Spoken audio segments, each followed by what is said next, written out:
The first step in a nuclear nightmare. As far as we know at this hour, no worse than that. But a government official said that a breakdown in an atomic power plant in Pennsylvania today is probably the worst nuclear reactor accident to date. There was no apparent serious contamination of workers, but a nuclear safety group said that radiation inside the plant is at 8 times the deadly level, so strong that after passing through a 3-foot thick concrete wall, it can be measured a mile away. Gary Shepard reports from Harrisburg. The accident occurred here at the 3 Mile Island nuclear power plant a dozen miles south of Harrisburg. At about 4 o'clock this morning, 2 water pumps that help cool reactor number 2 shut down.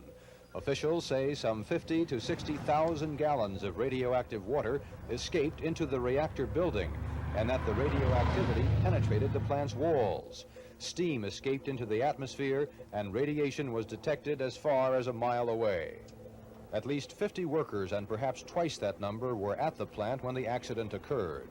A spokesman admitted that some were exposed to radioactivity and may have been contaminated, but he claimed no one was injured. All workers were given extensive checks with Geiger counters as they left the plant.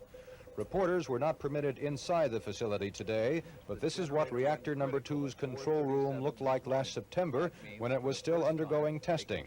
It went into commercial service only 3 months ago. Officials from Metropolitan Edison Company, which operates the plant, attempted to minimize the seriousness of the accident, saying the public was never in danger.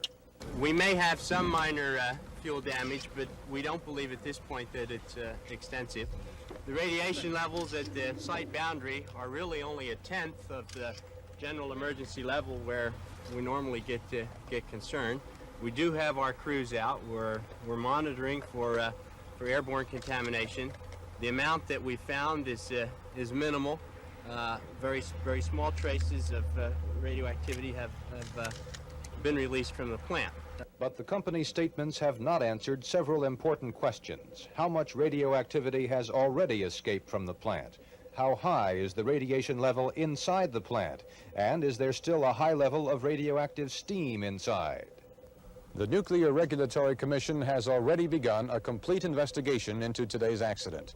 Power company officials say it will be weeks, perhaps months, before reactor number 2 is back in operation. Gary Shepard, CBS News, Middletown, Pennsylvania.